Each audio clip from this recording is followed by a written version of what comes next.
थोरै प्राविधिक समस्या भए पनि मैले मिलाएर जोडिसकेको छु।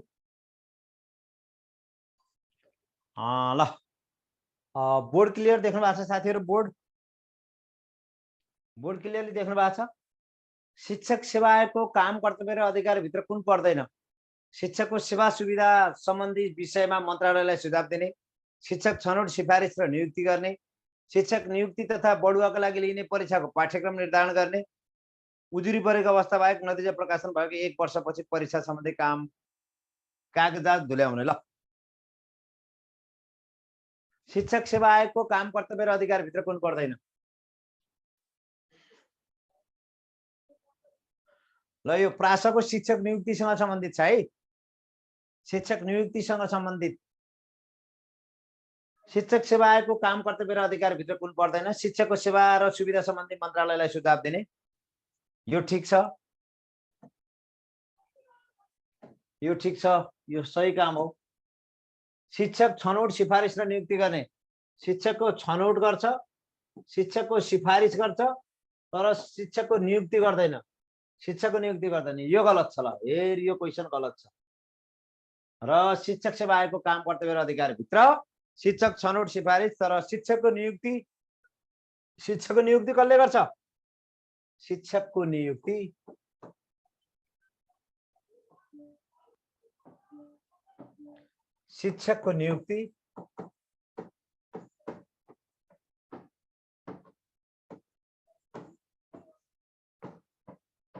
जिल्ला शिक्षा विकास तथा समन्वय इकाइले गर्छ।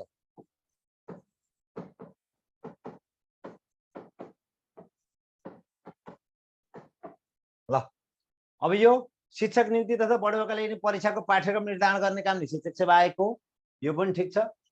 उजुरी परेको अवस्था बाहेक नतिजा प्रकाशन भएको 1 वर्षपछि परीक्षा सम्बन्धी कागजात दिलाउने, यो पनि ठीक छ। र शिक्षक सेवा आयोगको काम कर्तव्य अधिकार भित्र नपर्ने, शिक्षकको छनौट पनि गर्छ शिक्षक सेवा आयोगले, शिक्षकको सिफारिस पनि गर्छ शिक्षक सेवा आयोगले, तर शिक्षकको नियुक्ति शिक्षक सेवा आयोगले गर्दैन। शिक्षकको नियुक्ति चाहिँ कसले गर्छ? जिल्ला शिक्षा विकास तथा समन्वय इकाइले शिक्षकको नियुक्ति गर्छ। ल शिक्षकको नियुक्ति गर्छ। अगाडि बढे म।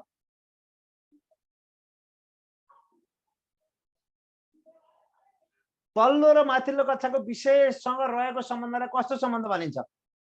तल्लो र माथिल्लो कक्षाको विषयसँग रहेको सम्बन्धलाई कस्तो सम्बन्ध भनिन्छ? तल्लो र माथिल्लो कक्षासँग रहेको सम्बन्धलाई कस्तो सम्बन्ध भनिन्छ? ल भन्नुस्।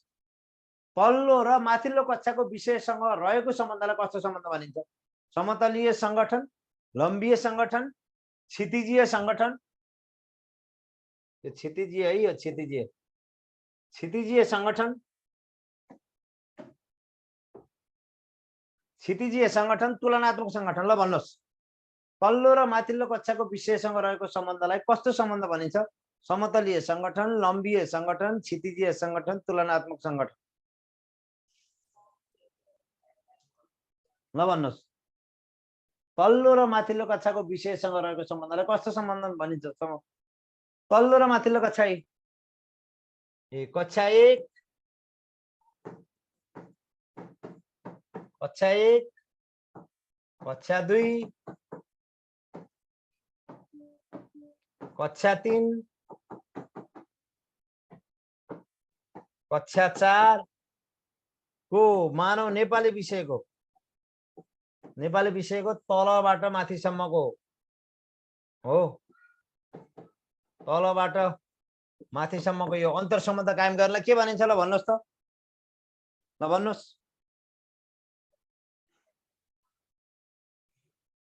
ल यो त यसै मैले 2 दिन भयो पढाएको। लम्बीय संगठन मैले 2 दिन भयो पढाएको। यी कक्षा 1 मा सुन्नुस्।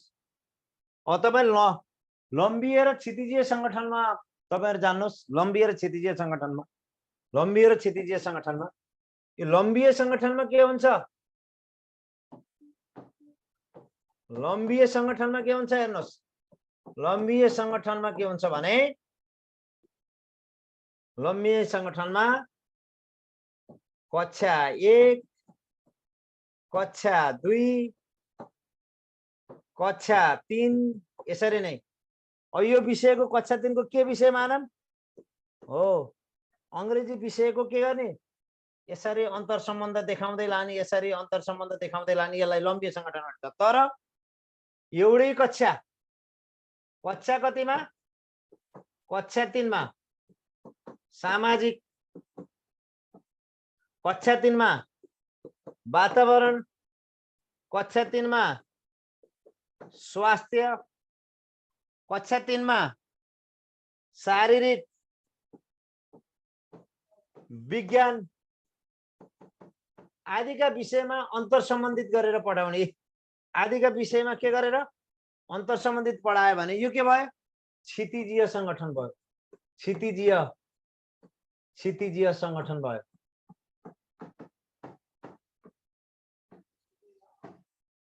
ल कुरा बुझ्नुभयो लम्बिया र क्षितिजीयको कुरा बुझ्नुभयो साथीहरु। लम्बिया र क्षितिजीय संगठनको कुरा बुझ्नुभयो। सिकाइमा लम्बिय संगठन र क्षितिजीय संगठन। लम्बिय संगठन कक्षा 1 कक्षा 2 कक्षा 3 को अंग्रेजी विषयको अन्तर सम्बन्ध कायम गर्ने लम्बिय संगठन।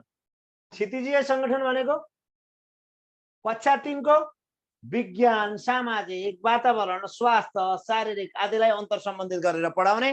यो के भयो यो कक्षा 3 का यी सबै विषयलाई अन्तर सम्बन्धित गरेर पढाउने क्षितिजीय संगठन र अंग्रेजी विषय कक्षा 1 बाट 2 2 बाट 3 3 बाट 4 4 बाट 5 अन्तर सम्बन्धित गराउँदै पढाइयो भने त्यसलाई लम्बिय संगठन भनियो। कति क्लियर भन्दैछु मैले हेर्नुस् कस्तो क्लियरली भन्दैछु। यता हेर्नुस् त कति क्लियर छ आइडिया। ल हेर्नुस्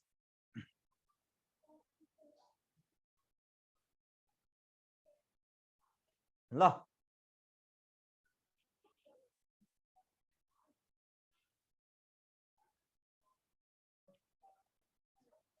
समतलीय संगठन त यसरी एउटाको मिलाउँदै अर्काको मिलाउँदै अर्कालाई मिलाउँदै जाने समतलीय संगठन।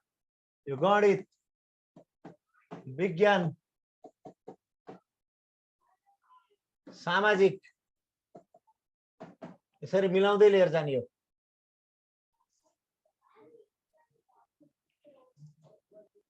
ल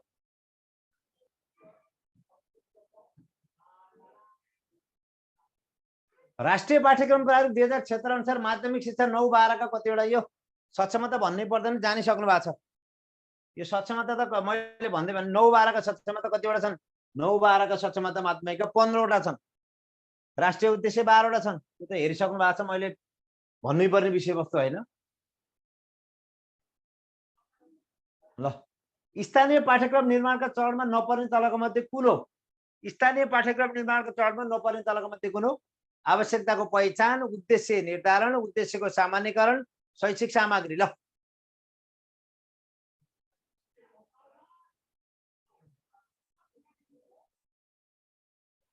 भन्नुहोस् कुन पर्ने रहेछ कुन परेन फेरि घ भन्नु भएको छ।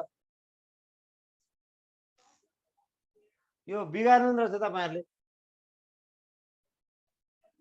हेर्नु त तपाईले बिगार्ने। ल यता राम्रोसँग हेर्नुस् स्थानीय पाठ्यक्रम निर्माणका चरणमा नपर्ने तलका मध्ये कुन हो। यता हेर्नुस् स्थानीय पाठ्यक्रम निर्माण स्थानीय पाठ्यक्रम निर्माणको पहिलो चरण हो स्थानीय आवश्यकताको पहिचान पहिलो चरण। दोस्रो उद्देश्यको निर्धारण। तेस्रो विषयवस्तुको छनौट र पाठ्यक्रमको खाकाको तयारी। चौथो शैक्षिक सामग्री। पाँचौं शिक्षण सिकाइ क्रियाकलाप। छैटौं विद्यार्थी मूल्याङ्कन।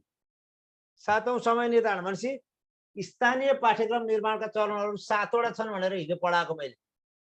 स्थानीय पाठ्यक्रम निर्माणका चरणहरू 7 वटा छन्। यसमा के परेन उद्देश्यको सामान्यकरण परेन। के परेन रे उद्देश्यको सामान्यकरण। स्क्रिनशट गर्नु है साथीहरु स्क्रिनशट गर्नुस् है यसको स्क्रिनशट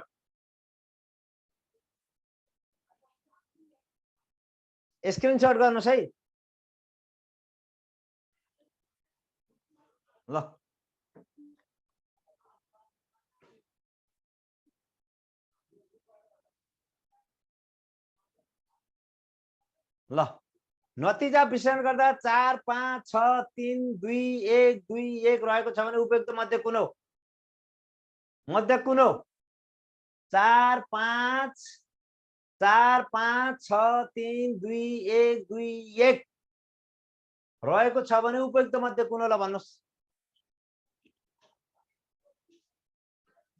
मध्यक निकाल्ने तरिका यता हेर्नुस् है। मध्यक यता हेर्नुस् है।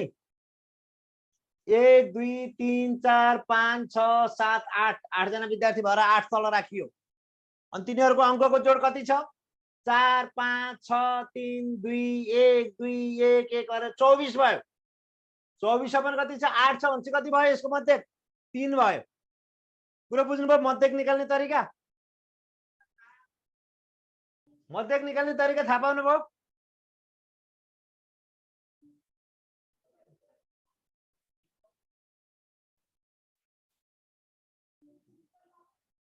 मध्यक निकाल्ने तरिका थाहा भयो साथीहरु?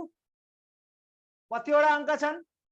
एउटा, दुईटा, तीनटा, चारवटा, पाँचवटा, छवटा, सातवटा, आठवटा अंक भएर तल 8 लेखियो। अंक कति कति छन् माथि? 4 5 6 3 2 1 2 1 छ। यिनीहरुको टोटल जोड कति भयो? 24 भयो। 24 पनि कति भयो? 8 भयो। 8 ले 3 काट्दा के भयो? 3 भयो। तथ्याङ्कको बीचमा पर्ने मान मध्येका सबैभन्दा बढी दोहोरिएर आउने मान ऋत, औसत मान र एभरेज भ्यालु र मध्यक भनिन्छ यसलाई। औसत मान र एभरेज भ्यालुलाई मध्यक भनिन्छ। यति बुझ्न पर्यो। ल भनेपछि तपाईले के बुझ्नुभयो? यसको 4 5 6 3 2 1 2 1 एउटा, दुईटा, तीनटा, चारवटा, पाँचवटा, छवटा, सातवटा, आठवटा अंक छन्। 8वटा भएको कारणले 8 जना विद्यार्थी भएको कारणले 8 यिनीहरुको टोटल 24। 24 पनि 8 भनेपछि मध्य कति रहेछ? 3 रहेछ भनेर थाहा पाउनु पर्यो है त। अन्तरक्रियात्मक विधिको प्रत्यक्ष सम्बन्ध केसँग छ? अन्तरक्रियात्मक विधिको प्रत्यक्ष सम्बन्ध केसँग छ? अन्तरक्रियात्मक विधिको प्रत्यक्ष सम्बन्ध केसँग छ? सामाजिक परिवेश, विद्यार्थीहरुको भाषा अभिव्यक्ति, शिक्षकहरुको अनुभव, पाठ्यपुस्तकको विषयवस्तु। ल अन्तरक्रियात्मक विधिको प्रत्यक्ष सम्बन्ध केसँग रहेको छ?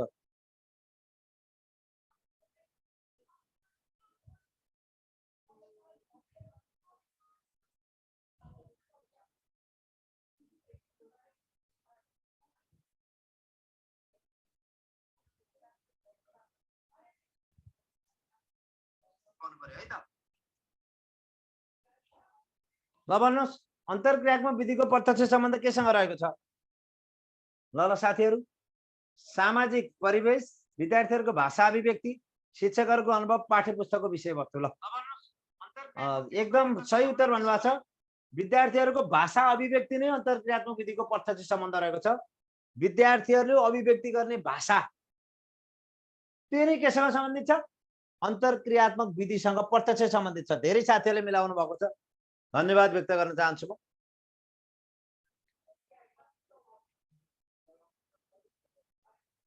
ल शिक्षण विधिको छनौटको आधार मध्ये कुन पर्दैन? धेरै पटक भनिरहेको छु मैले, यो धेरै पटक भनेको विषयवस्तु हो। धेरै पटक भनेको विषयवस्तु हो यो।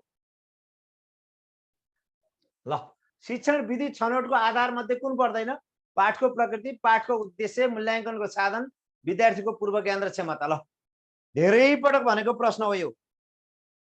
शिक्षण विधि छनौटको आधार मध्ये कुन पर्दैन? शिक्षण विधि छनौटको आधार मध्ये कुन पर्दैन? पाठको प्रकृति, पाठको उद्देश्य, मूल्याङ्कनको साधन, विद्यार्थीको पूर्व ज्ञान र क्षमता।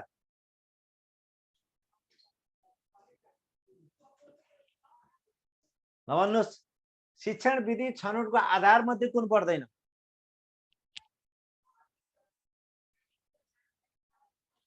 ल अब शिक्षण विधि छनौट गर्दा मूल्याङ्कनको साधन हेर्न पर्दैन है। शिक्षण विधि छनौट गर्दा कुन पाठ कस्तो प्रकृतिको छ? प्रयोगात्मक विधिद्वारा पढाउने प्रकृतिको छ कि प्रवचन विधिद्वारा पढाउने प्रकृतिको छ कि छलफल विधिद्वारा भनेर यो हेर्नु पर्यो पाठको प्रकृति पहिला। र पाठको उद्देश्य के छ त? उद्देश्य मिठ खाने किसिमको शिक्षण विधि छनौट गर्नु पर्यो। र विद्यार्थीले पहिला कति सिकेको छ, विद्यार्थीको क्षमता कति छ त्यो पनि थाहा पाउनु पर्यो। र विधि छनौट गर्दाखेरि मूल्याङ्कन त त्यही भित्र आइहाल्छ यति अटोमेटिकली। मूल्याङ्कनको साधन पर्दैन। विद्यार्थी केन्द्रित शिक्षण विधिमा तलको कुन पर्दैन? विद्यार्थी केन्द्रित शिक्षण विधिमा तलको कुन पर्दैन? छलफल विधि, समस्या समाधान विधि, खोज विधि, व्याख्यान विधि। ल यो त यसै मिलाउनु, सबले मिलाउनुहुन्छ। यो व्याख्यान विधि मैले भनिरहनु पर्दैन है त, मैले भनिरहनु पर्दैन, सबै साथीहरूले मिलाउनुहुन्छ।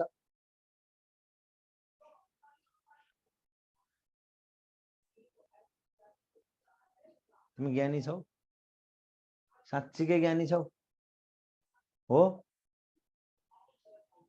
ल अब व्याख्यान विधि पर्दैन, थाहा पाइहाल्नु भएको छ। आगमन विधि, निगमन विधि, व्याख्यान विधि, प्रवचन विधि, प्रदर्शन विधि, यी सबै शिक्षा केन्द्रित हुन् है। के हुन् र शिक्षा केन्द्रित? व्याख्यान विधि शिक्षा केन्द्रित के हुन्? शिक्षा केन्द्रित व्याख्यान विधि, आगमन विधि, निगमन विधि, प्रदर्शन विधि, प्रवर्तन विधि, यी सबै के हुन्? शिक्षा केन्द्रित विधि हुन्। यी विद्यार्थी केन्द्रितमा पर्दैन। ल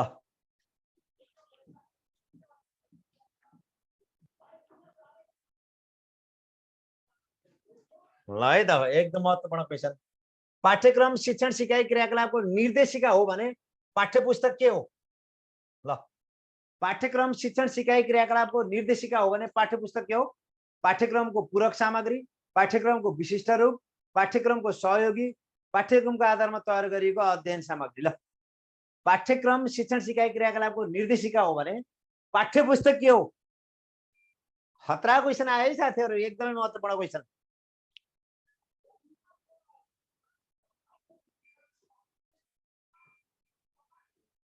एकदमै महत्त्वपूर्ण क्वेशन आयो। सम्पूर्ण साथीहरूलाई युट्युब च्यानल सब्स्क्राइब गर्नका लागि मेरो अनुरोध छ, किनकि मैले पढाएका विषयवस्तुहरू युट्युब च्यानलमै छन्। रमेश भट्टराई खोजेर जानुहोस् त युट्युब च्यानलमा, र त्यो गरेर युट्युब च्यानल सब्स्क्राइब गर्नका लागि सम्पूर्ण साथीहरूलाई अनुरोध छ। ल पाठ्यक्रम शिक्षण सिकाइ क्रियाकलापको निर्देशिका हो भने पाठ्यपुस्तक के हो? पाठ्यक्रमको पूरक सामग्री, पाठ्यक्रमको विशिष्ट रूप, पाठ्यक्रमको सहयोगी, पाठ्यक्रमको आधारमा तयार गरिएको अध्ययन सामग्री। यो त सबैले मिलाउनु भयो। यो पाठ्यक्रमको आधारमा तयार गरिएको अध्ययन सामग्री, सबै साथीहरूले घ भन्नुभएको छ। र पाठ्यपुस्तक भनेको पाठ्यक्रमको आधारमा तयार गरिएको अध्ययन सामग्री हो है। पाठ्यक्रमको आधारमा तयार गरेको अध्ययन सामग्री, सबै साथीहरूले मिलाउनु भएको छ। धन्यवाद छ। शिक्षाको कुन कार्यले चरित्र निर्माण र नैतिक विकास गर्ने काम गर्छ? शिक्षाको कुन कार्यले चरित्र निर्माण र नैतिक विकास गर्ने काम गर्छ? शिक्षाको कुन कार्यले चरित्र निर्माण र नैतिक विकास गर्ने काम गर्छ? शिक्षाको राष्ट्रिय कार्य, शिक्षाको व्यक्तिगत विकास गर्ने कार्य, शिक्षाको सामाजिक कार्य, शिक्षाको आर्थिक कार्य।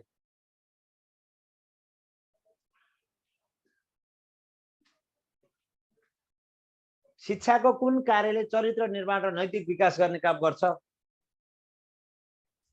ल भन्नुहोस्।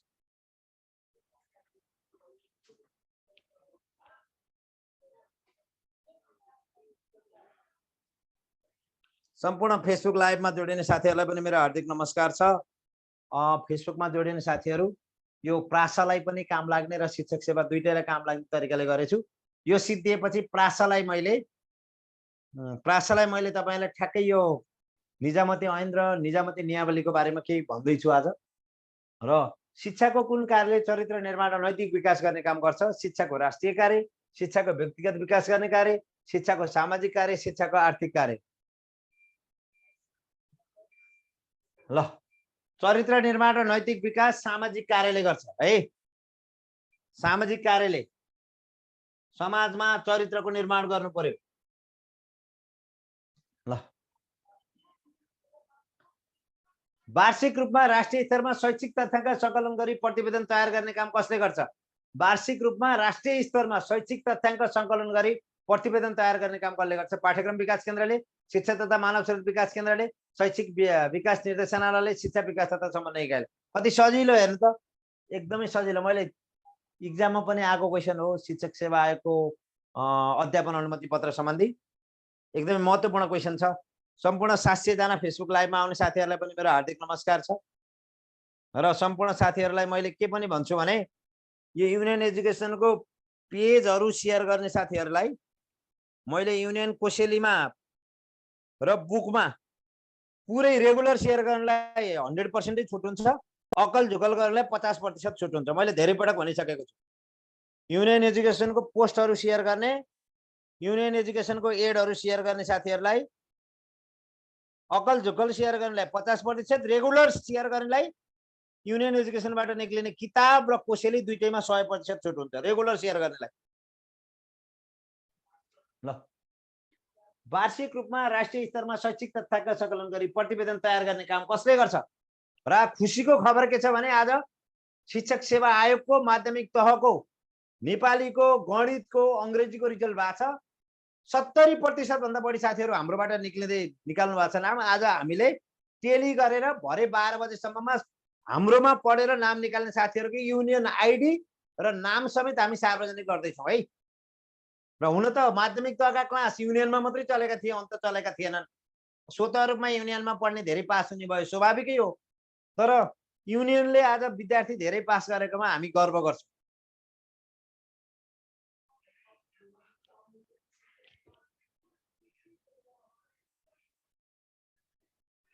ल, वार्षिक रूपमा अब यो तपाईले सबैले सही उत्तर दिनुभएको छ है। धेरै साथीहरूले सही उत्तर दिनुभएको छ। शिक्षा तथा मानव स्रोत विकास केन्द्र भनेर धेरै साथीहरूले सही उत्तर दिनुभएको छ। शिक्षा तथ्याङ्कको अन्तिममा राष्ट्रिय स्तरमा पब्लिस गर्ने काम शिक्षा तथा मानव स्रोत विकास केन्द्रको तथ्याङ्क। इमिस क्या इमिस, इमिसलाई प्रत्येक विद्यालयले अद्यावधि गरेको इमिसलाई राष्ट्रिय स्तरमा सार्वजनिक गर्ने काम अन्तिममा शिक्षा तथा मानव स्रोत विकास केन्द्रले गर्छ। यो तपाईले बुझ्नु पर्यो है त।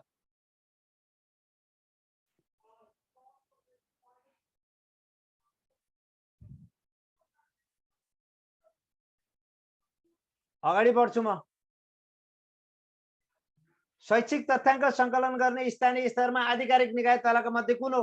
ल सुन्नुहोस् है, शैक्षिक तथ्याङ्क सङ्कलन गर्ने स्थानीय स्तरमा आधिकारिक निकाय तलका मध्ये शिक्षा मन्त्रालय, शिक्षा विभाग, विद्यालय, शिक्षा विकास तथा समन्वय इकाइ। ल, स्थानीय स्तर भन्ने बित्तिकै यसै थाहा पाइहाल्नु भयो।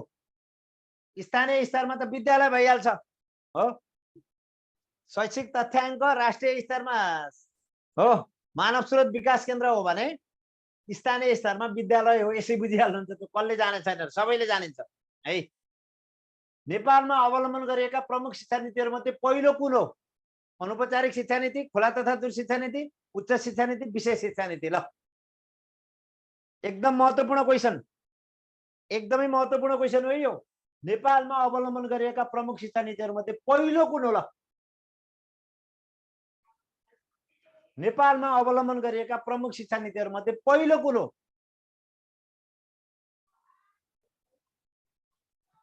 ल, नेपालमा अवलम्बन गरिएका प्रमुख शिक्षा नीतिहरू मध्ये पहिलो कुन हो? अनौपचारिक शिक्षा नीति, खुला तथा दूर शिक्षा नीति, उच्च शिक्षा नीति, विशेष शिक्षा नीति। ल ल ल ल ल सम्पूर्ण साथीहरूलाई युनियन एजुकेसनमा पहिलो पेपर र दोस्रो पेपर शिक्षक सेवा आयोगको पहिलो पत्र, दोस्रो पत्र सुरु भइसकेको छ। दोस्रो पत्र त 26 गतेबाट सुरु हुन्छ, समयमै जोडिनु होला। शिक्षक सेवा आयोगले असाध्यै द्रुत गतिमा काम गरिरहेको छ। उसले आफ्नो कार्यतालिका अनुसारै विज्ञापन गर्छ र हो तपाईहरुको परीक्षा लिन्छ। त्यसकारणले साथीहरू अहिलेदेखि तयारीमा जुट्नु होला। सबै साथीहरू युनियन एजुकेसन मनपर्छ, युनियन एजुकेसनमा आउनुहोस्। अरु संस्था मनपर्छ अन्त जानुहोस्, तर तयारी अहिलेबाट सुरु गर्नुहोस्। जब भयो राति तब बुढी ताती तरिकाले काम हुँदैन। शिक्षक सेवा आयोगको तयारी अहिलेबाट थाल्नुहोस्। यदि युनियन एजुकेसनमा विश्वास छ आउनुहोस्, हामीसँग जोडिनुहोस्। हैन अरु कुनै संस्थामा विश्वास छ भने त्यही जोडिनुहोस्। तर शिक्षक सेवा आयोगको तयारी कक्षा सुरु भइसकेको छ। समयमै जोडिएर समयको सही सदुपयोग गरेर शिक्षक सेवा आयोगले द्रुत गतिमा काम गरिरहेको छ। माविको नतिजा क्रमशः निकालिरहेको छ हैन। अब निमावि र प्राविको नतिजा निकालेर पोस्टिङ गर्छ। त्यसपछि तपाईहरुको नयाँ विज्ञापन सुरु गरिहाल्छ पुसबाट हो। चैतमा जाँच हुन्छ। त्यसकारणले तपाईहरु अहिलेबाट विश्वास लागेको संस्थामा जोडिएर हो अध्ययन कार्यलाई अगाडि बढाउनका लागि मेरो अनुरोध छ। युनियन एजुकेसनमा पहिलो पत्रको सुरु भइसकेको छ र सेकेन्ड पेपर प्रावि मावि निमाविको 26 गतेबाट सुरु हुँदैछ। यो जानकारी गराएँ मैले है त। अब नेपालमा अवलम्बन गरिएका प्रमुख शिक्षा नीतिहरूमध्ये धेरै साथीहरूले अनौपचारिक शिक्षा नीति भन्नुभयो, तर यसको सही उत्तर हो विशेष शिक्षा नीति। यसको सही उत्तर हो विशेष शिक्षा नीति। विशेष शिक्षा नीति भनेको कस्तो नीति हो भने अपाङ्ग प्रकृतिका बाल बालिकाहरूलाई हो शिक्षाको मूल प्रवाहमा समावेश गर्ने किसिमको नीति हो विशेष शिक्षा नीति। अपाङ्ग प्रकृतिका बाल बालिकाहरूलाई शिक्षाको मूल प्रवाहमा समावेश गर्न नेपाल सरकारले सुरुमा विशेष शिक्षा नीति जारी गरेको। ल शिक्षा नियमावली 2059 ले कुनै पुरुष शिक्षकको पत्नी सुत्केरी भएमा त्यस्तो शिक्षकले सुत्केरी अघि वा पछि गरी कति दिन सुत्केरी स्याहार बिदा पाउने व्यवस्था गरेको छ। 9 दिन, 12 दिन, 15 दिन, 18 दिन। यो सबैले सक्नुहुन्छ होला है। यो त सुत्केरी स्याहार बिदा हो पुरुष शिक्षकले पाउँछ, सुत्केरी बिदा महिला शिक्षकले मात्रै पाउँछन् र सुत्केरी बिदा शिक्षा नियमावलीले 60 दिन भने पनि अहिलेको परिपत्र अनुसार 98 दिन हो सुत्केरी बिदा र सुत्केरी स्याहार बिदा 15 दिन हो। ल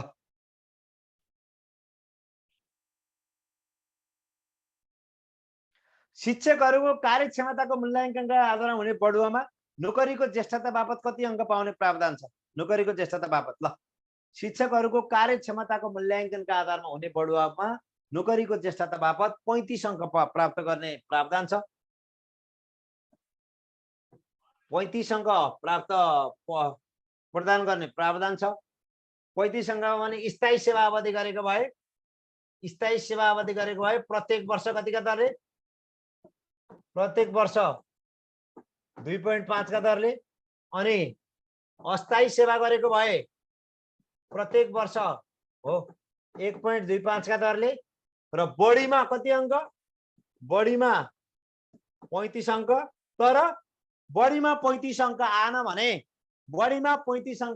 भने महिला, दलित र अपाङ्ग शिक्षकलाई 1 वर्ष सुविधा थप हुन्छ। 1 वर्ष सुविधा भनेको 35 अङ्क आएन तर तपाईको कति आहा 32.5 आहा भने महिला, दलित र अपाङ्गले 1 वर्ष सुविधा पाए उनीहरूको 35 पुग्छ। कसलाई? महिलाले, दलितले र अपाङ्गले नोकरीको ज्येष्ठता बापत 1 वर्ष स्थायी सेवा अवधि बराबरको सुविधा पाउने व्यवस्था छ। 35 अङ्क पायो भने 35 अङ्क माथि बढेर जाँदैन। तर 35 आएन 32.5 आयो भने पनि त्यस्ता समूहले 2.5 थप पाएर 35 अङ्क पुग्छ। यो बुझ्नु होला है त।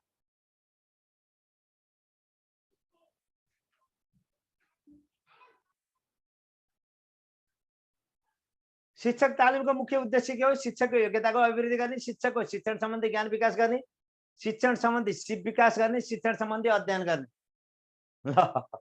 यो त जान्नु भएको छ होला है। यो त पक्कै जान्नु भएको छ। यो त मलाई क्लियर छ, तपाईहरु क्लियर हुनुहुन्छ भन्नेमा म ढुक्क छु है त। शिक्षक तालिमको मुख्य उद्देश्य शिक्षण सम्बन्धी के को विकास गर्नु। मैले धेरै पटक भनिसकेको छु तपाईहरुलाई। धेरै साथीहरुले मिलाउनु भएको पनि छ। धेरै साथीहरुले मिलाउनु भएको पनि छ।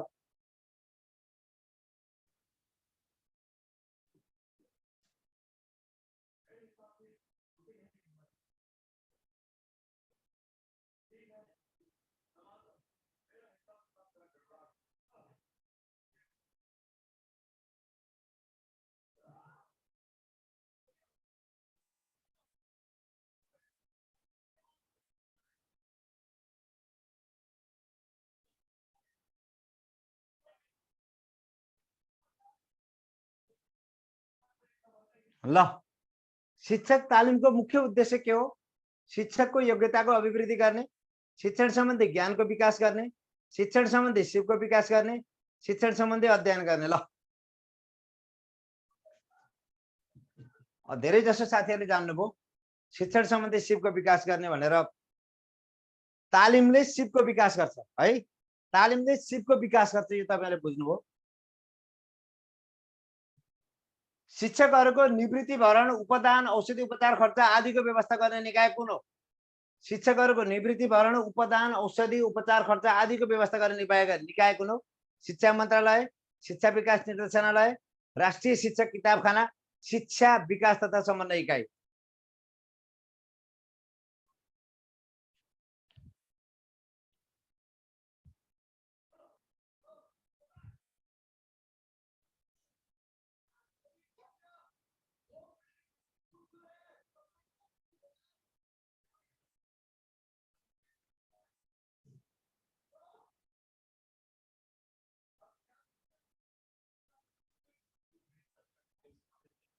ल भन्नुहोस्।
शिक्षकहरूको निवृत्ति भरण, उपदान, औषधि, उपचार खर्च आदिको व्यवस्था गर्ने निकाय कुन हो?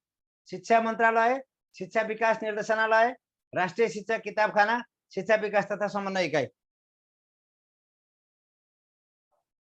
ल धेरै जसो साथीहरूले उत्तर ग भन्नुभएको छ। राष्ट्रिय शिक्षा किताबखाना एकदम सही भन्नुभएको छ। यो उपदानदेखि लिएर हाम्रो निवृत्ति भरण, उपदान, औषधि उपचार आदि खर्च राष्ट्रिय शिक्षा किताबखानाले व्यवस्था गर्ने प्रावधान छ, यो पनि जान्नु होला। विद्यालय असुरक्षित भएको समयमा बालबालिकालाई सुरक्षित राख्न बनाएको अस्थायी संरचनालाई के भनिन्छ? विशद व्यवस्थापन केन्द्र, अस्थायी विद्यालय, अस्थायी सिकाइ केन्द्र, अस्थायी शिविर। ल भन्नुहोस्। विद्यालय असुरक्षित भएको समयमा बालबालिकालाई सुरक्षित राख्न बनाइएको अस्थायी संरचनालाई के भनिन्छ?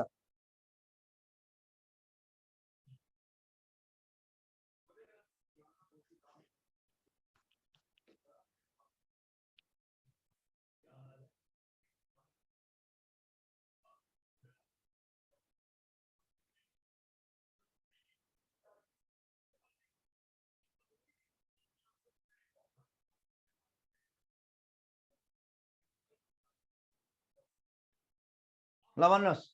विद्यालय असुरक्षित भएको समयमा बालबालिकालाई सुरक्षित राख्न बनाइएको अस्थायी संरचनालाई के भनिन्छ? विशद व्यवस्थापन केन्द्र, अस्थायी विद्यालय, अस्थायी सिकाइ केन्द्र, अस्थायी शिविर। ल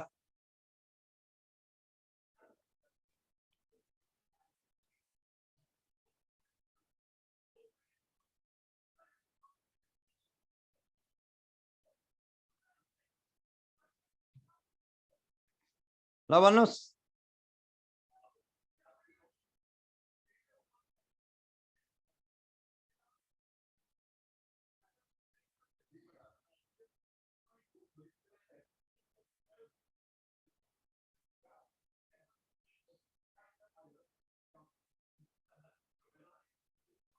ल धेरै जसो साथीहरूले भन्नुभएको छ विशद व्यवस्थापन केन्द्र होइन, यो हो अस्थायी सिकाइ केन्द्र हो। यो हो अस्थायी सिकाइ केन्द्र। विद्यार्थीहरूलाई के असुरक्षित भयो भने सुरक्षित राख्ने अस्थायी सिकाइ केन्द्र हुन्छ। कहाँ विशद व्यवस्थापन केन्द्र हुन्छ? त्यो त विशद भइसकेपछि गरिने केन्द्र हो। दुःख घटिसकेपछि, सङ्कट घटिसकेपछि मात्रै विशद व्यवस्थापन गरिन्छ। विशद घट्न अगाडि विद्यार्थी असुरक्षित भएको महसुस भयो भने अस्थायी सिकाइ केन्द्र स्थापना गरेर विद्यार्थीलाई लगिन्छ। हेर्नु त कति महत्त्वपूर्ण क्वेसन, कति महत्त्वपूर्ण क्वेसन छ हेर्नुहोस् त। कति ल यो विशेष गरी मैले आज प्रासा केन्द्रित कक्षा भइरहेको छ।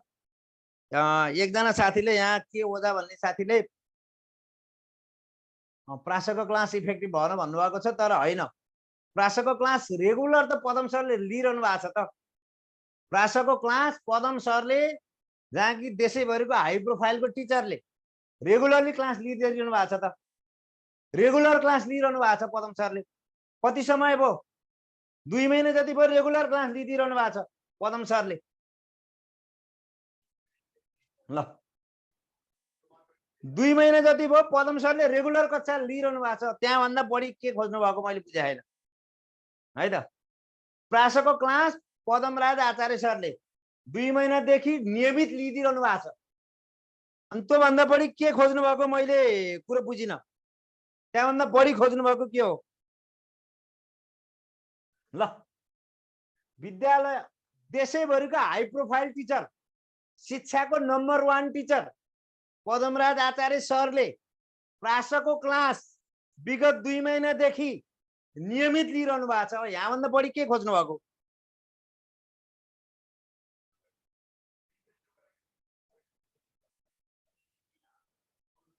ल है त। विद्यालय असुरक्षित भएको समयमा बालबालिकालाई सुरक्षित राख्न बनाइएको अस्थायी संरचनालाई के भनिन्छ? अस्थायी सिकाइ केन्द्र भनिन्छ। यो प्रासका साथीहरूको मलाई त्यो कम्प्लेन चाहिने जस्टिफिएबल आएन है। किनकि 2 महिना अगाडिदेखि पदमराज सरले नियमित तपाईँहरूको कक्षा लिइदिरहनु भएको छ है। धेरै टिचरहरू मन परेन भनेर पदम सरलाई नै ल्याएर जोडेको। प्रासको सुदूरपश्चिमको कुरा गर्दैछु मैले। सङ्घको क्लास हुँदैछ, सङ्घको प्रासको र बिनीको सङ्घको कक्षा 26 गतेबाट हुँदैछ हैन। प्रासका साथीहरूलाई मैले के भने, नियमित हो 2 महिना अगाडिदेखि पदम सरले नियमित क्लास लिइरहनु भएको छ प्रासको क्लास है। अब यो त ठुलो अवसर हो तपाईँहरूको लागि त। पदम सरले देशैभरिको शिक्षाको 1 नम्बर शिक्षकले नियमित 2 महिना क्लास लिँदा पनि प्रासका साथीहरूले गुनासो गरिरहनु भएको छ भने त्यस्ता साथीहरूले आमा बाबुसँग पनि कहिल्यै खुसी हुनुहुन्छ? खुसी हुनुहुन्न। आमा बाबुलाई पनि गुनासो गरिरहनु भएको छ।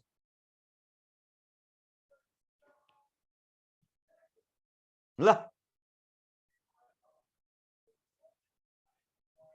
है त। विद्यार्थीको व्यवहारमा आएको परिवर्तनको मूल्याङ्कन गर्दा तलका मध्ये कुन मूल्याङ्कनको साधन प्रयोग गर्न उपयुक्त हुन्छ? विद्यार्थीको व्यवहारमा आएको परिवर्तनको मूल्याङ्कन गर्दा तलका मध्ये कुन मूल्याङ्कनको साधन प्रयोग गर्न उपयुक्त मानिन्छ? अन्तर्वार्ता, रुजुसूची, प्रयोगात्मक परीक्षा, गृह कार्य। ल यो मैले हिजो कि अस्ति पनि पढाइसकेको छु यो।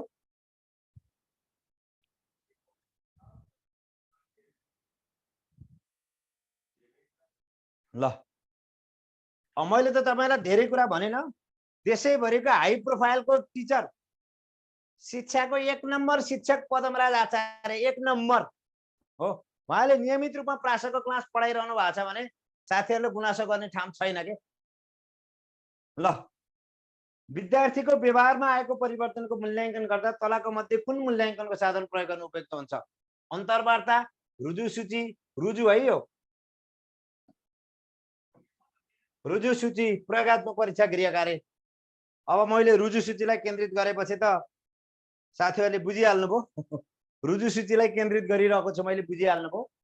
र व्यवहारको गर्दा सबैभन्दा सम्पूर्ण पक्षको लेखाजोखा गर्न अवलोकन हो है। व्यवहारमा आएको परिवर्तन गर्नका लागि अवलोकन पछि रुजुसूची हो। व्यवहारिक परिवर्तन सबैभन्दा बढी अवलोकनले गर्छ, अवलोकन पछि बल्ल रुजुसूचीले हो। ल गाउँ नगर शिक्षा समितिको सम्बन्धमा शिक्षा नियमावली 2059 को कति परिच्छेदमा व्यवस्था गरिएको छ? यो परिच्छेद यति परिच्छेद भन्ने अब यो अलिकति कम इम्पोर्टेन्ट क्वेसन हो। 5 परिच्छेदमा उपलब्ध गरिएको छ। यसलाई मैले धेरै अगाडि बढाइन। आँखा नदेख्ने विद्यार्थीका लागि कुन शैक्षिक सामग्री प्रयोग गर्दा सिकाइ सार्थक हुन्छ? छपाई सामग्री, श्रव्य सामग्री, श्रव्य र दृश्य सामग्री, श्रव्य र स्पर्श सामग्री। यो बुझिहाल्नु भएको छ। आँखा नदेख्ने विद्यार्थीको लागि कुन शैक्षिक सामग्री प्रयोग गर्दा सिकाइ सार्थक हुन्छ? छपाई सामग्री, श्रव्य सामग्री, श्रव्य र दृश्य सामग्री, श्रव्य र स्पर्श सामग्री। श्रव्य भनेको सुन्ने हो।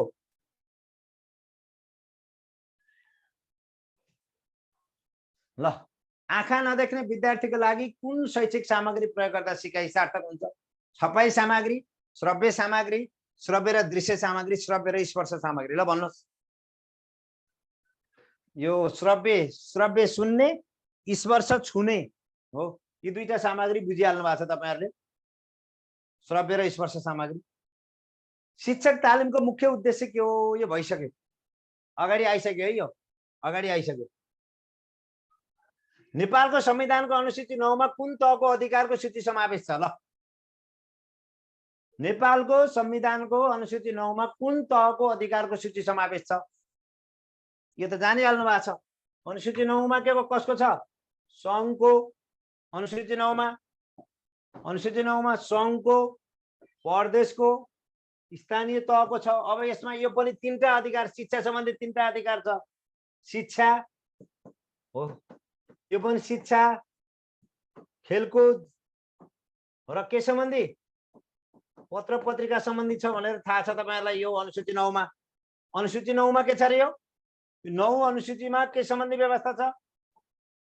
यो संघ, प्रदेश र स्थानीय तहको साझा अधिकार, जहाँ के उल्लेख छ? शिक्षा सम्बन्धी, खेलकुद सम्बन्धी र के सम्बन्धी? पत्र पत्रिका सम्बन्धी उल्लेख छ। ल है त।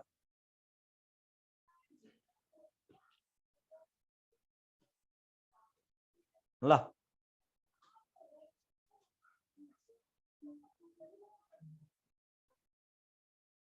शिक्षकहरूको निवृत्ति भरण, उपदान, औषधि उपचार खर्च यो त भइसक्यो। ल, हाम्रा विद्यालयहरूमा मुख्य रूपमा प्रयोगमा ल्याइने गरिएको मूल्याङ्कन तलका मध्ये कुन हो? ल, हाम्रा विद्यालयहरूमा मुख्य रूपमा प्रयोगमा ल्याइने गरिएको मूल्याङ्कन तलका मध्ये कुन हो? विद्यालयमा हो, निर्माणात्मक र निर्णयात्मक, निर्माणात्मक र निदानात्मक, निदानात्मक र स्थान निर्धारण, स्थान निर्धारण र अक्षराङ्कन। ल भन्नुहोस्।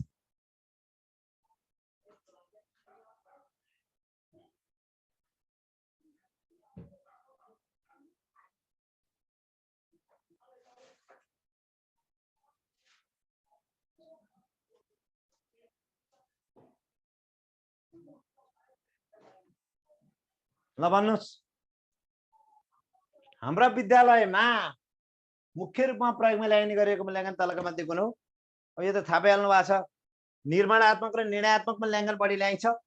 अब अक्षराङ्कन अहिले लागुमा छ, तर प्राय जस्तो हाम्रोमा बढी ल्याइने के हो? निर्माणात्मक र निर्णयात्मक हो।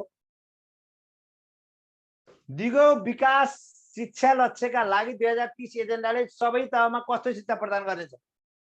ल, दिगो विकास शिक्षा लक्ष्यका लागि 2030 एजेन्डाले सबै तहमा कस्तो शिक्षा प्रदान गर्नेछ? समावेशी र समतामूलक गुणस्तर शिक्षा, समावेशी र समन्वयक शिक्षा, समतामूलक समावेशी शिक्षा, समावेशी र समतामूलक शिक्षा। ल,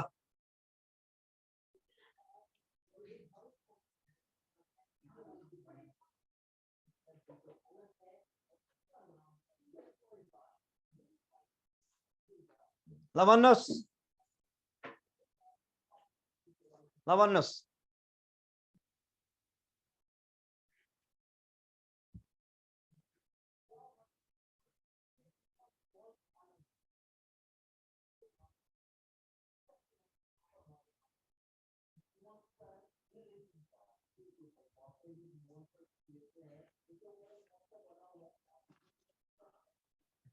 ल, दिगो विकास शिक्षा लक्ष्यका लागि 2030 एजेन्डाले सबै तहका कस्तो शिक्षा प्रदान गरेको छ? समावेशी र समतामूलक गुणस्तर शिक्षा। धेरैले त्यही लगाउनु भएको छ कमा, तर यसले भनेको छ समावेशी र समतामूलक शिक्षालाई जोड दिने भनेको छ है। समावेशी र समतामूलक शिक्षालाई जोड दिने भनेको छ। राष्ट्रिय शिक्षा आयोगको प्रतिवेदन 2059 ले गरेको सिफारिस अनुसार माध्यमिक शिक्षाको उद्देश्यमा तलको कुन पर्दैन? भाषिक व्यवहारमा सक्षम, सृजनशील र सहयोगी नागरिक तयार पार्ने, राष्ट्रिय परम्परा र संस्कृतिसँग परिचित, श्रमप्रति सकारात्मक भावना र चरित्रवान, प्रजातान्त्रिक जीवन मूल्यसँग सचेत नागरिक तयार पार्ने। ल, कुन पर्दैन? प्रजातान्त्रिक जीवन मूल्यसँग सचेत, श्रमप्रति सकारात्मक भावना र चरित्रवान, राष्ट्रिय परम्परा र संस्कृतिसँग परिचित, भाषिक व्यवहारमा सक्षम, सृजनशील र सहयोगी।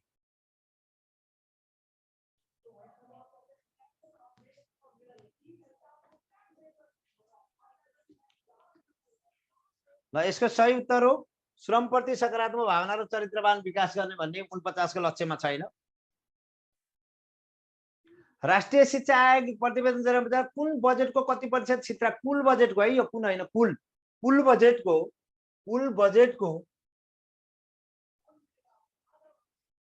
राष्ट्रिय शिक्षा आयोगले शिक्षा आयोगको प्रतिवेदन 2049 ले कुल बजेटको कति प्रतिशत शिक्षा क्षेत्रमा विनियोजन गर्नुपर्ने सुझाव दिएको छ? 15%, 16%, 17% र 18%। कम्तीमा कति प्रतिशत? धेरै साथीहरूले मिलाउनु भएको छ यो। धेरै धेरै धन्यवाद। धेरै जसो साथीहरूले यसलाई 15% भनेर बुझ्नु भएको छ। धेरै जसो साथीहरूले 15% यो बुझ्नु भएको छ। धेरैको मिलेको छ, हार्दिक कृतज्ञता व्यक्त गर्छु। र सबले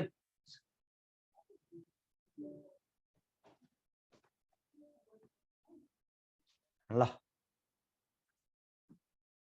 पूर्व प्राथमिक विद्यालय खोल्नका लागि शैक्षिक सत्र सुरु हुनुभन्दा कम्तीमा कति समय अगावै स्थानीय तह समक्ष निवेदन दिनुपर्छ? शैक्षिक सत्र है, शैक्षिक सत्र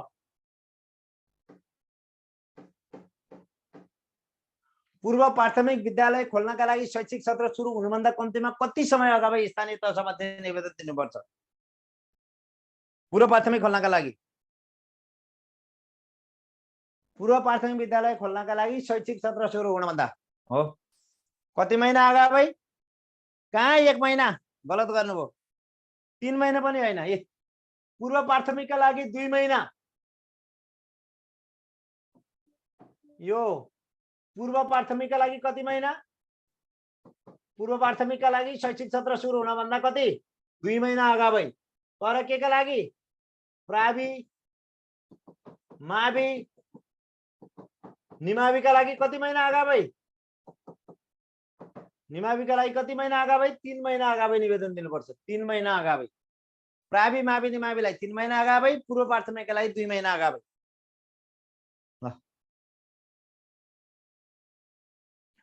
अनि अनुमति कति दिन भित्र दिनुपर्छ नि? शैक्षिक सत्र सुरु हुन भन्दा कति दिन अगावै अनुमति दिनुपर्छ? ल भन्नुस्। शैक्षिक सत्र सुरु हुन भन्दा कति दिन अगावै अनुमति दिनुपर्छ? कति दिन अगावै? कति दिन अगावै? हो, यो पूर्व प्राथमिकको अनुमति कसले दिन्छ? यसको अनुमति दिन्छ गापा, नोपाले। यो सबैको 30 दिन भित्र हो। सबैले अनुमति दिने त 30 दिन अगावै हो। 30 दिन अगावै के अरे शैक्षिक सत्र सुरु हुन 30 दिन अगावै हो। पूर्व प्राथमिकको अनुमति गापा अथवा नपाले दिन्छ। शैक्षिक सत्र सुरु हुन भन्दा 30 दिन अगावै दिन्छ। प्रावि र निमाविको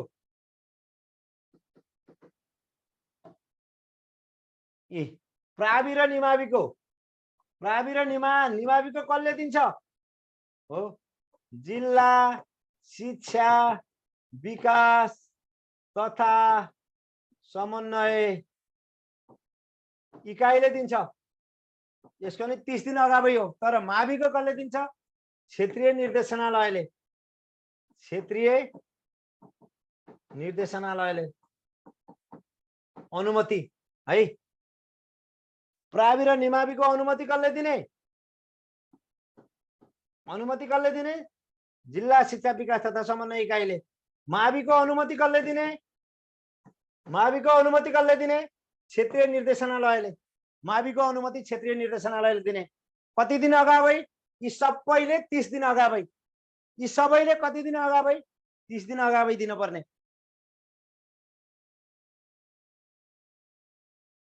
ल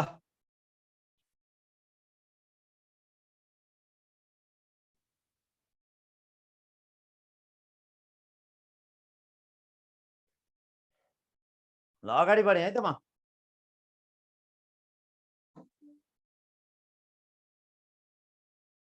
अनौपचारिक शिक्षाको पाठ्यक्रम कस्तो हुन्छ? आवश्यकतामुखी, सिकारू निर्मित, शिक्षक निर्मित, माथिका कुनै पनि होइन। ल अनौपचारिक शिक्षाको पाठ्यक्रम कस्तो हुन्छ? आजै पढाएको मैले, आजै पढाएको विषयवस्तु।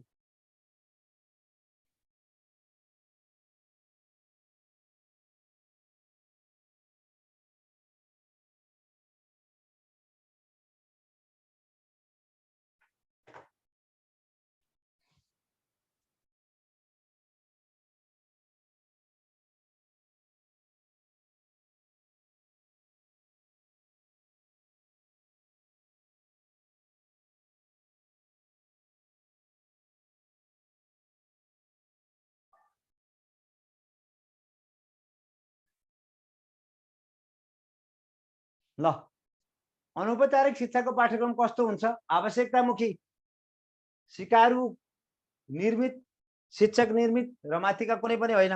यो त सबै अहिले मैले भनिसकेछु। आवश्यकतामुखी भनेको होइन, अहिले भर्खर पढेको होइन, भर्खर पढेको होइन, आवश्यकतामुखी हुन्छ भनेर।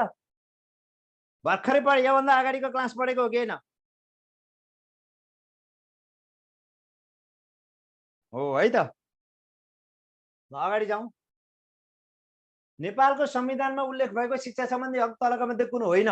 प्रत्येक नागरिकलाई आधारभूत शिक्षामा पहुँचको हक हुनेछ। प्रत्येक नागरिकलाई माध्यमिक तहसम्मको शिक्षा निःशुल्क पाउने हक हुनेछ। प्रत्येक नागरिकलाई उच्च शिक्षा निःशुल्क पाउने हक हुनेछ। अपाङ्गता भएका नागरिकलाई कानुन बमोजिम निःशुल्क उच्च शिक्षा पाउने हक हुनेछ। ल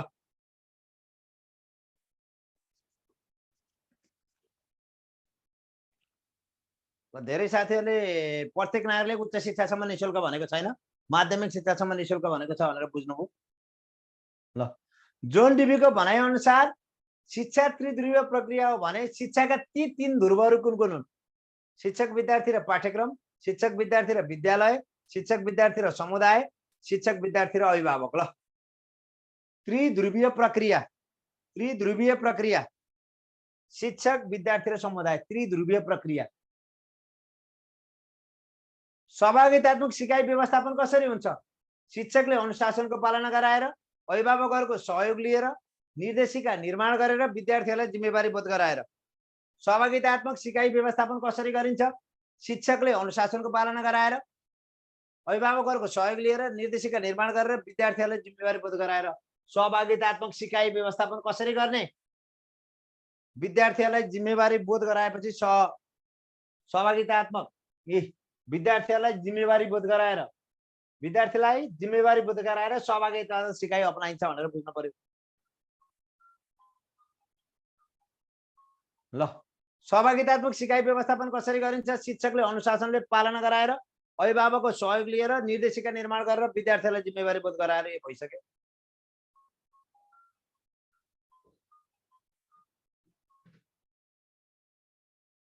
ल विद्यालय सुधार योजनाको परिभाषा सन्दर्भमा तलका मध्ये कुन उपयुक्त हो? विद्यालय सुधार योजनाको परिभाषा सन्दर्भमा तलका मध्ये कुन उपयुक्त हो? विद्यालयमा गरिने भौतिक सुधारको योजना हो। विद्यार्थीको पहुँच एवं सिकाइ उपलब्धिमा सुधार ल्याउन गरिने रणनीति योजना हो। शिक्षक र विद्यार्थीको उपस्थिति बढाउन गरिने योजना हो। विद्यार्थी र शिक्षक बीचको सम्बन्ध सुधार गर्ने योजना हो।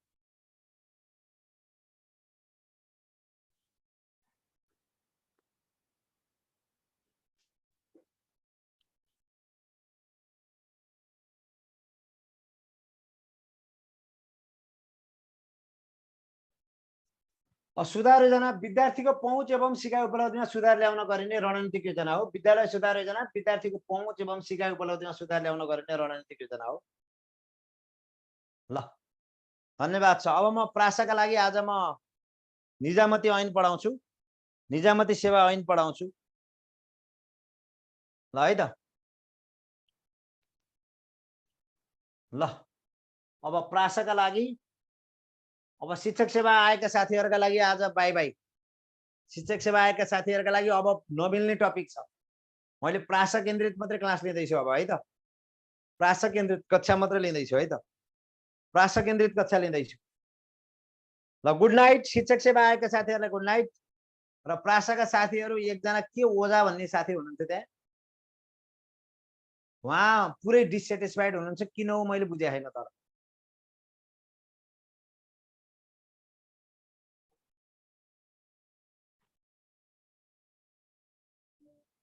ल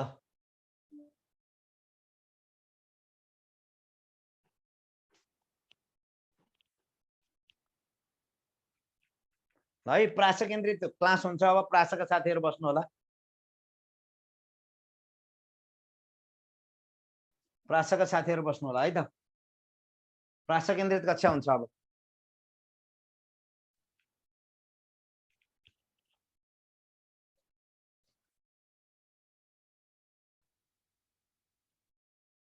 ल खासै गुनासै पर्ने केही छैन है। गुनासै गर्नुपर्ने मलाई भयो जस्तो लाग्दैन, प्रासाका साथीहरूले पनि। ल निजामती सेवा ऐन 2049।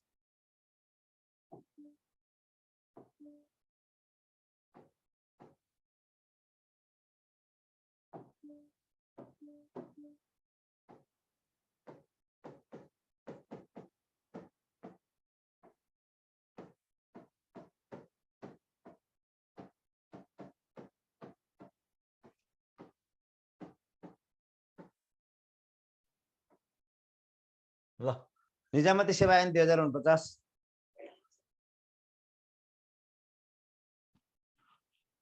अब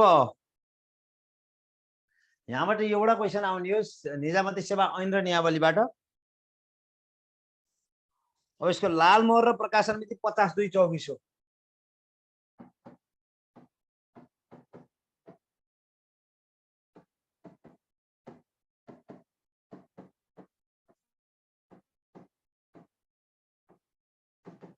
लाल मोहर र प्रकाशन मिति 2050 02 02/4 मा हो, 04 मा हो। अब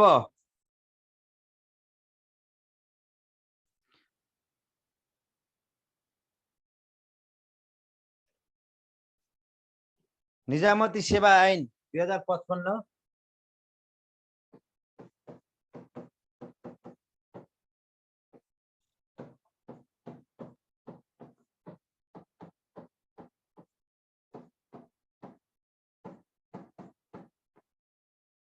पहिलो संशोधन निजामती सेवा ऐन हो पहिलो संशोधन 2055 55/3/29 मा जारी भएको।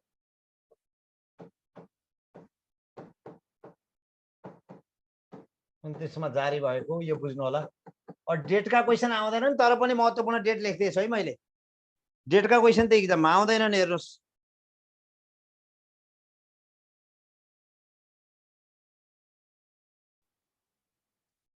तेस्रो संशोधन 70, चौथो संशोधन 72 मा भएको हो। दोस्रो संशोधन 64 मा, दोस्रो संशोधन 64, दोस्रो संशोधन निजामती सेवा ऐन दोस्रो संशोधन 2064 मा, तेस्रो संशोधन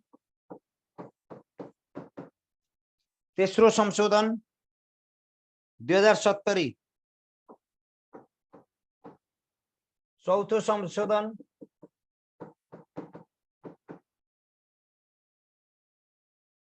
2072 मा भएको प्रमाणीकरण 72/3/29।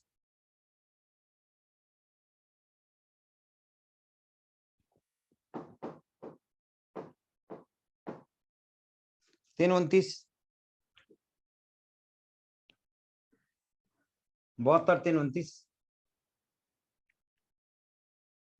70/12/12 70/12/12 मा भएको र दोस्रो संशोधन 64/4/23 मा भएको। अब यो डेटमा त्यति धेरै भुल्ने हैन, डेटमा असाध्यै क्वेसन आउँदैन। अब म अगाडि बढे।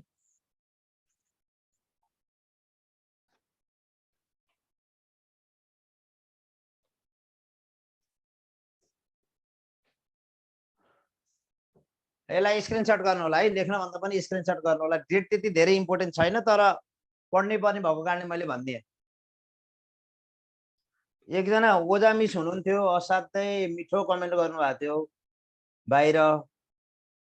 के ओजा हो मैले बिर्सेँ। साह्रै मिठो कमेन्ट गर्नुभएको थियो बाहिर।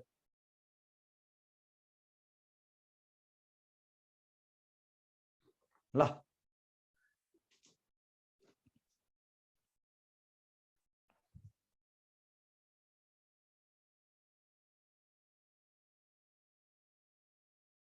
अब म गएँ तपाईहरुलाई निजामती सेवाको गठनतिर गएँ म।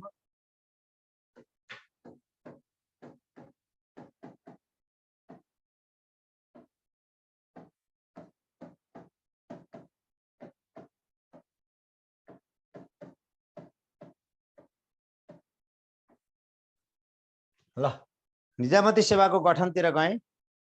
यो नेपाल सरकारले द्याय बमोजिमको निजामती सेवा गठन गर्नेछ है। नेपाल सरकारले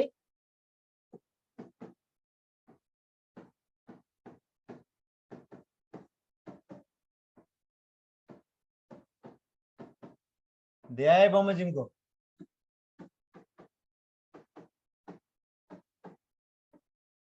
नेपाल सरकारले देहाय बमोजिमको निजामती सेवाहरू गठन गर्नेछ।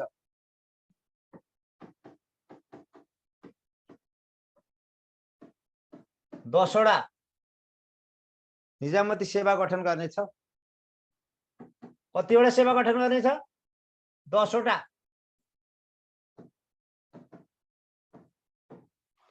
नम्बर 1 मा नेपाल आर्थिक योजना तथा तथ्याङ्क सेवा। नेपाल आर्थिक योजना तथा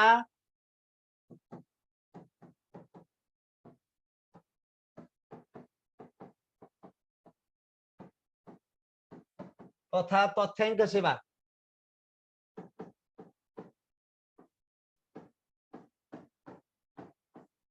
एउटा गठन गर्ने।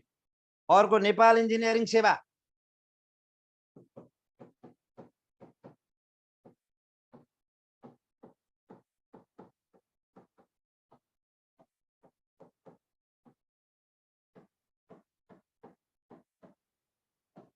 है नेपाल आर्थिक योजना तथा तथ्याङ्क सेवा, नेपाल इन्जिनियरिङ सेवा, नेपाल कृषि सेवा, नेपाल न्याय सेवा, नेपाल कृषि सेवा,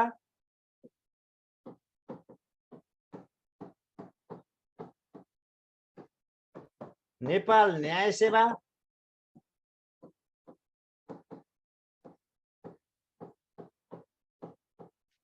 सुन्नुहोस् है, नेपाल न्याय सेवा, परराष्ट्र सेवा, प्रशासन सेवा,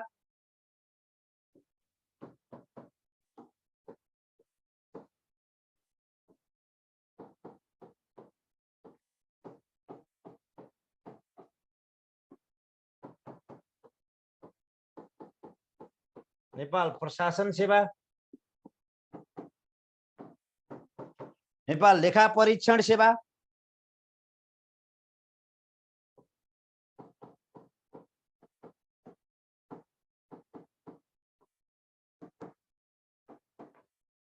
नेपाल लेखा परीक्षण सेवा, नेपाल वन सेवा,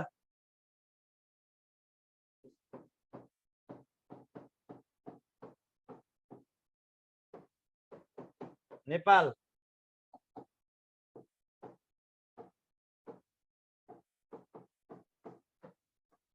विविध सेवा र 10औं नम्बरमा जसलाई तपाईहरुले फोकस गर्नु भएको छ नेपाल शिक्षा सेवा।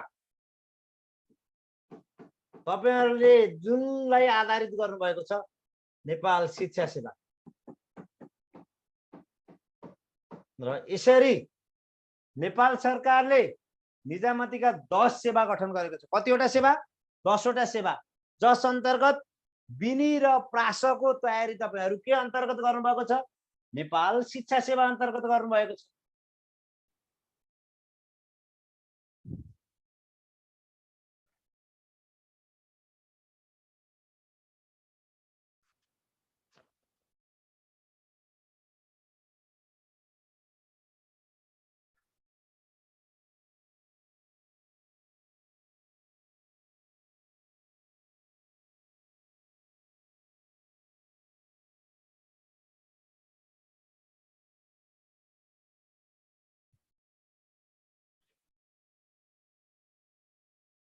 ल अगाडि बढौं साथीहरु,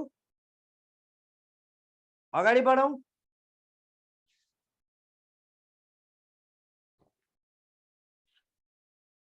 अगाडि बढौं है त। शान्ता अर्यालजीले हस् भन्नुभयो। एकजना ओझा म्याडम हुनुहुन्थ्यो आज पढै टिप्पणी गर्ने, उहाँ कहाँ जानुभएको छ? उहाँलाई मैले खोजे खोजे भेटाइन।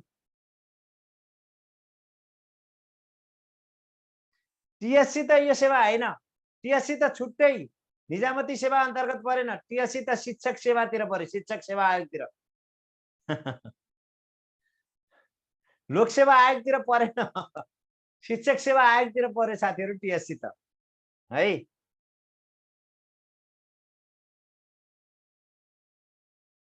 अगाडि बढे है त म।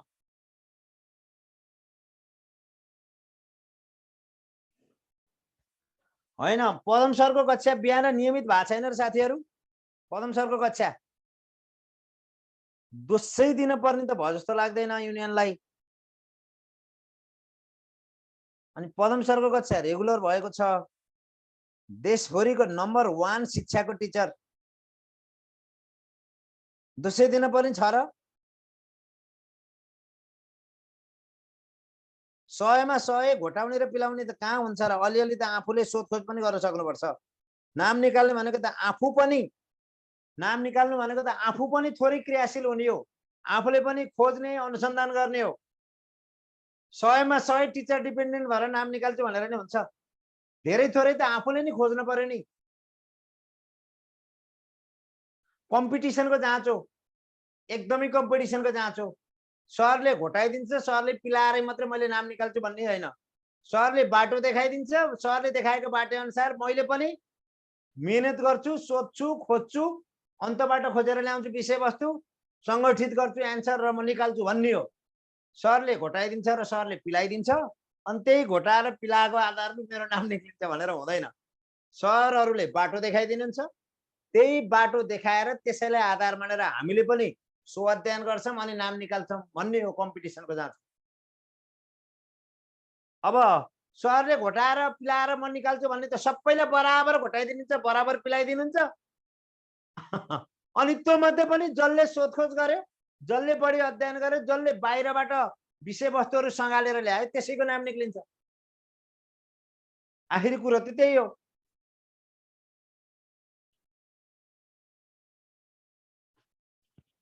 ल अब निजामती सेवाको श्रेणी अन्तर्गत गयो।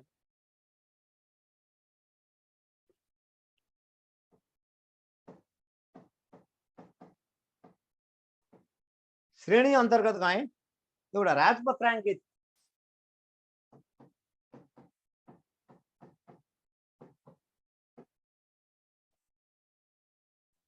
अर्को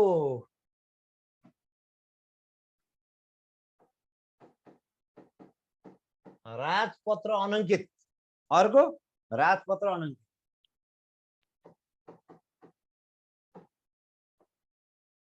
ल पहिलो विशिष्ट श्रेणी, राजपत्राङ्कितमा विशिष्ट श्रेणी।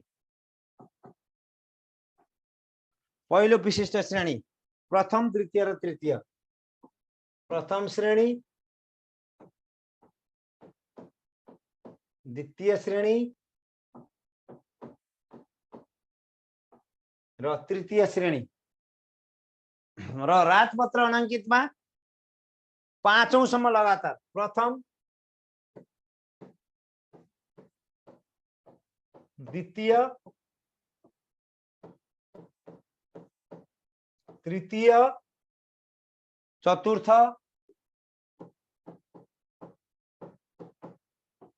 र 5औं। ल भन्नुहोस्, हेर यो तृतीय श्रेणी दिनका लागि कति उमेर हुनुपर्छ? तृतीय श्रेणी दिनका लागि कति उमेर भएको हुनुपर्छ? ल राजपत्राङ्कित तृतीय श्रेणीको परीक्षा दिनका लागि कति उमेर पुगेको हुनुपर्छ? ल भन्नुहोस्, कति उमेर पुगेको हुनुपर्छ? हेरौँ त एन्सर कति पढ्नु भएको छ? सरसँग मात्रै डिपेन्डेन्ट हुनु भएको छ कि आफै पढ्नु भएको छ? कतिदेखि कति, कतिदेखि कति भन्नु न तृतीय हुनका लागि?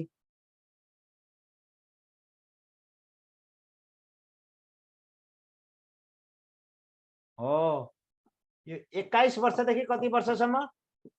35 वर्षसम्म भएको हुनु पर्यो। र प्रथम र द्वितीय हुन नि यो भनेको सहसचिव र उपसचिव हुनका लागि नि सहसचिव र उपसचिवको उमेर कति वर्षसम्म दिन पाइन्छ नि?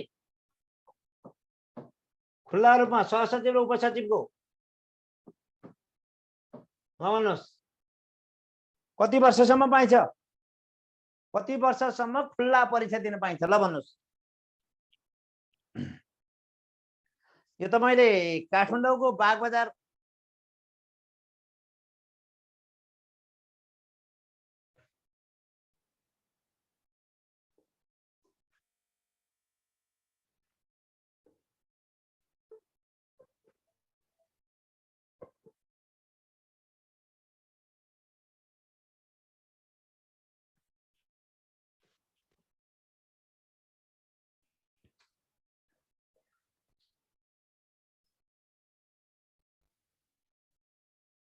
एकैछिन है साथीहरु, थोरै यहाँ टेक्निकल समस्या आयो, एकैछिन थोरै धैर्य गर्नुस्, थोरै धैर्य गर्नुस् है।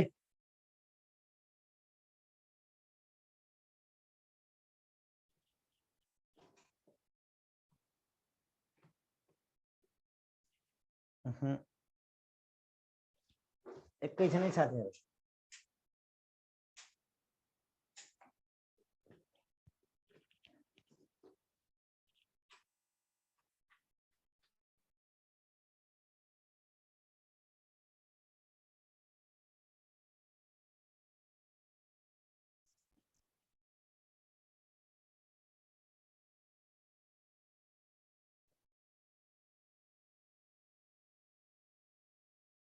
एकैछिन वेट गर्नु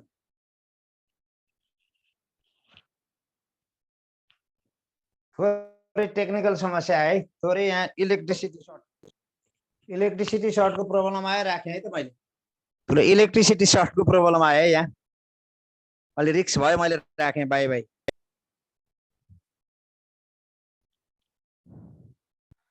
अब यो सहसचिव र उपसचिवको लागि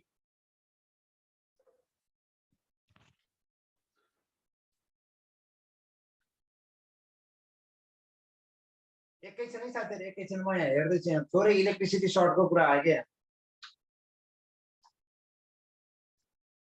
एकैछिन है थोरै समय वेट गर्नु त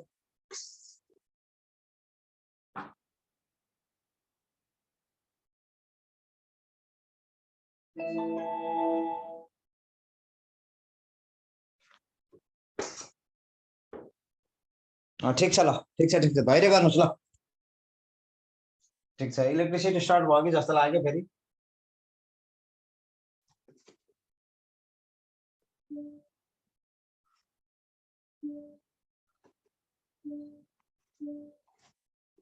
ल अब मैले श्रेणीतिर जाँदै थिएँ है एकैछिन है श्रेणीतिर जाँदै थिएँ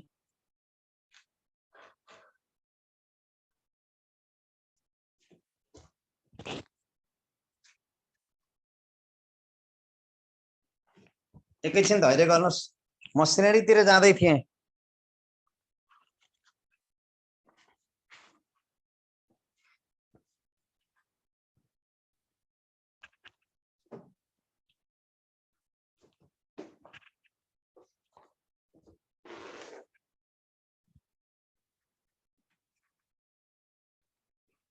म श्रेणीतर्फ जाँदै थिएँ म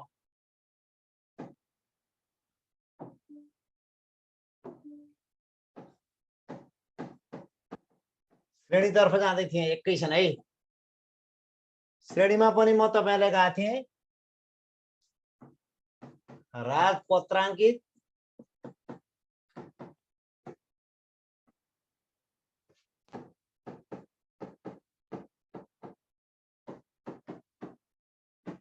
राजपत्र अनङ्कित र यहाँ मैले भने थिएँ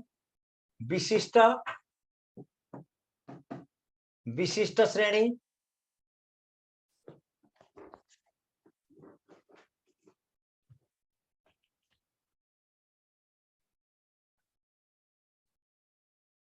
ल जसमा मैले विशिष्ट श्रेणी अनि प्रथम श्रेणी द्वितीय श्रेणी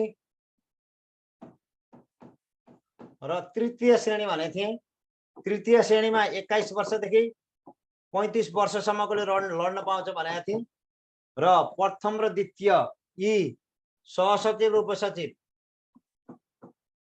सहसचिवले र उपसचिवले हो सहसचिव र उपसचिवले कतिमा सहसचिव र उपसचिवले कति वर्षभित्र 45 वर्षसम्म परीक्षा दिन पाउने मैले व्यवस्था है भने है राजपत्राङ्कितमा प्रथम द्वितीय तृतीय चतुर्थ र पाँचौं ल यिनीहरू कति उमेरसम्म दिन पाउँछन् त ल भन्नुस् राजपत्राङ्कित प्रथम द्वितीय तृतीय चतुर्थ पाँचौंले कति उमेरबाट कति उमेरसम्म उनीहरूले पाउँछन् परीक्षामा सहभागी हुन ल भन्नुस् राजपत्र अनङ्कित प्रथम द्वितीय तृतीय चतुर्थ र पाँचौंले कति वर्षदेखि तर महिलाको हकमा 40 हुन्छ है यहाँ फेरि तृतीय श्रेणीमा पनि 35 अंक 35 वर्ष भयो तर महिलाको हकमा कति हो फेरि महिलाको हकमा 40 हो नि, यो भन्न बिर्सेछु मैले। महिलाको हकमा 40 वर्ष हो नि साथीहरू, महिलाको हकमा 40 वर्ष हो, महिलाको हकमा 40 वर्ष।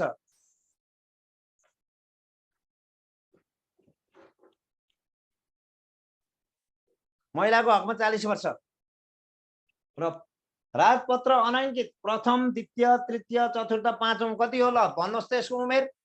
कति वर्षसम्मका साथीहरूले राजपत्र अनाङ्कित प्रथम, द्वितीय, तृतीय, चतुर्थ, पाँचौंमा सहभागी हुन पाउँछन् परीक्षामा? खै 18 वर्षबाट कति वर्षसम्म?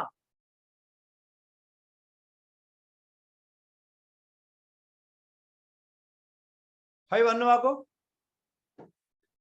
18 वर्षबाट कति वर्षसम्म हो? 35, महिलाको हकमा 40 हो, महिलाको हकमा 40। थाहा पाउनु पर्यो है त। म अगाडि बढौँ है त।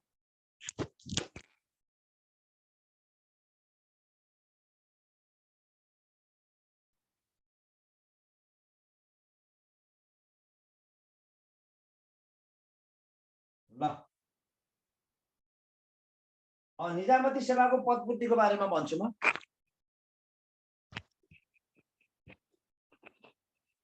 निजामती सेवाको पदपूर्तिको बारेमा भने अगाडि बढेँ है त म।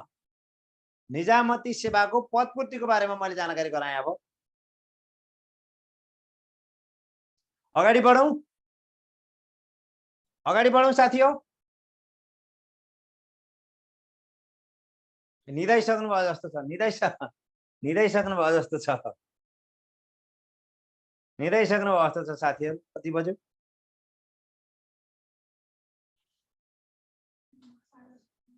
ल 10:30 भइसक्यो त, पक्कै निन्द्रा लागिसक्यो होला यो। ल अब यसो गरौँ, भोलि अलि अगाडिबाटै जडौँ है। प्रासको क्लास आज कति गते? 22, 23 र 24। भोलिदेखि 8 बजेदेखि 10 बजे पढौँ है त। भोलि म अरू सबैलाई छोडेर तपाईँहरूलाई केन्द्रित गर्छु। 8 देखि 10 है त भोलि, तपाईँहरूलाई मात्रै केन्द्रित है। 8 देखि 10 बजे भोलि र पर्सि।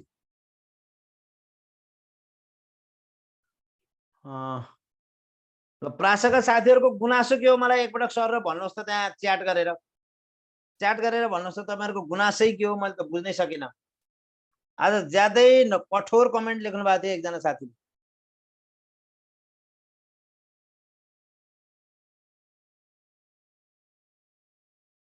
ज्यादै कठोर लेख्नु भएको थियो एकजना साथीले, ज्यादै कठोर कमेन्ट के?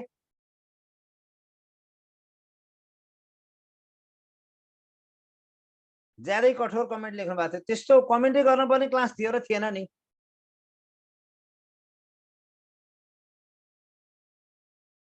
कमेन्टै गर्नुपर्ने त थिएन होला।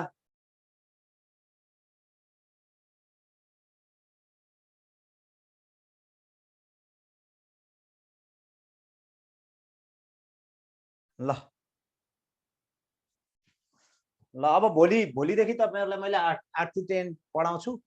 अनि एकजना साथीले भन्नुभएको थियो लाइसेन्सको जसरी लामो समय एक दिन पढाइदिनु भयो, प्रासको अघिल्लो दिन पनि लामो समय पढाइदिनु, सबै विषयवस्तु समेटेर पढाइदिनु भन्नुभएको थियो। प्रासको इक्जाम तपाईँहरूको 25 गते होइन?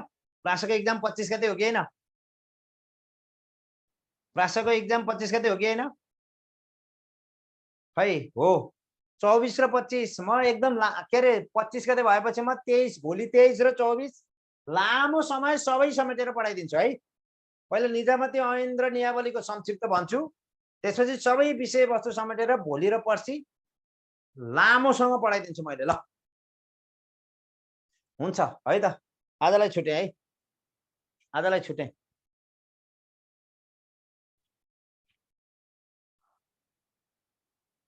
अलिअलि दोष दिने त जता नै हुने।